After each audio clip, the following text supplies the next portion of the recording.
রাগের মাথা মিমের পেটে লাথি মেরেছিলাম কিছুদিন আগে। ভেবেছিলাম আমি লাথি মারার আগেই মিম সরে যাবে, কিন্তু না, মিম সরেনি। লাঠিটা ওর পেটের উপর গিয়ে লাগলো। মিম তখন আমার দিকে চেয়ে রইলো, কিছু বলার সাহস পায়নি। আমাকে অনেক ভয় পায় সে। মিম ওই সময় প্রেগনেন্ট ছিল। আমি মনে মনে অনেক ভয় পেয়ে গেছিলাম। আমার মাথায় চিন্তা ঢুকে গেল, এখন যদি মিমের কিছু হয়ে যায়। আমি তখন ঘাবড়ে গিয়েছিলাম, মিমের গর্বে আমার ছেলে বা আমার মেয়ের যদি কিছু হয়ে যায়। মিম তখন আমাকে কান্না সরে বলে, তুমি আমাকে লাথি মেরেছো না, একদিন তুমি এর জন্য পস্তাবে। আমি মিমকে তখন কিছু বলিনি, শুধু ভাবতাম মেয়েটা এমন চুপচাপ কেন, অন্য মেয়েদের মতো রেগে কথা বলে না কেন। কিছুদিন আগে রাতে খাবার মাঝে কষে একটা চর মেরেছিলাম। মেয়েটা ভাত না খেয়েই উঠে চলে গেল। একটা কথা নিয়ে তর্ক করেছিল। যখন আমার মাথা ঠান্ডা হলো, তখন আমি ভাতের প্লেটটা নিয়ে ওর কাছে গেলাম।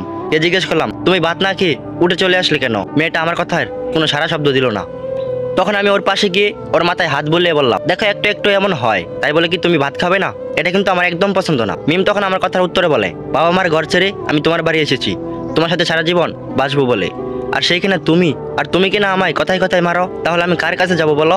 মিম মাঝে মাঝে এমন কিছু কথা বলে আমার মন একদম থেমে যায়। আমি তখন বললাম, ঠিক আছে, আর মারবো না তোমাকে, এখন তো ভাত খেয়ে নাও। মিম তখন বলল, দেখো না রাগ করে আসছি, তুমি খাইয়ে দাও, না হলে আমি ভাত খাবো না। আমি তখন মিমের কথা হেসে ফেললাম, মিমকে ভাত খাইয়ে দিলাম। পরদিন সকালে ছোট বোনের সাথে মিমের 5 টাকা দামের একটা কোপা নিয়ে ঝগড়া হয়। ছোট বোন তখন বলে, কোপা নাকি মিম হারিয়ে ফেলেছে। ছোট বোন মিমের গায়ে হাত তুলে ফেলেছে। এই অপরাধে আমি আমার ছোট বোনকে কিছু বলতে পারিনি। কারণ কি জানেন, আমি সংসারে বিয়ের আগে টাকা দিতাম মাসে 20,000, আর বিয়ের পরে সংসারে টাকা দেই মাসে 10,000। এই নিয়ে আব্বু আম্মার সাথে আমার ঝগড়া হয়েছিল। আমি নাকি সংসারে টাকা দেই না, সব টাকা বউয়ের পিছে খরচ করে ফেলি। বাবা মাকে আমি কখনো বুঝতে পারিনি যে বিয়ের পরে সংসারে ছেলে টাকা দিবে কিভাবে।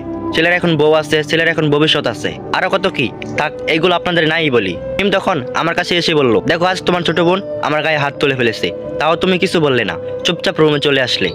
আমি তখন মিমকে আর বুঝিয়ে কিছু বললাম না, ব্যাপারটা এখানে শেষ করে দিলাম।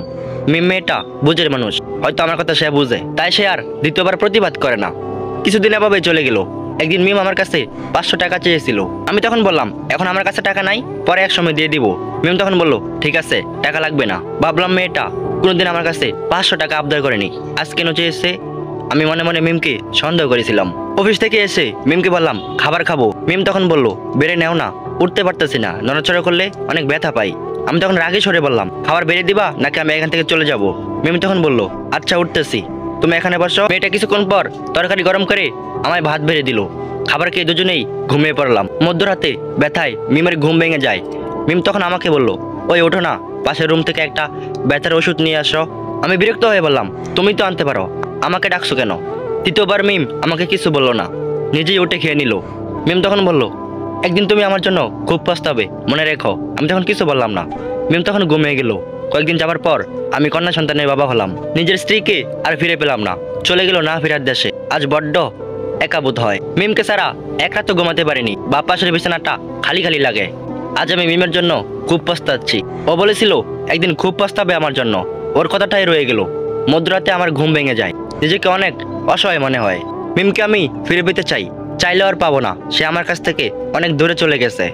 গল্প এখানেই সমাপ্ত, কিন্তু এটা গল্প হলেও বাস্তব জীবনের থেকে নেওয়া।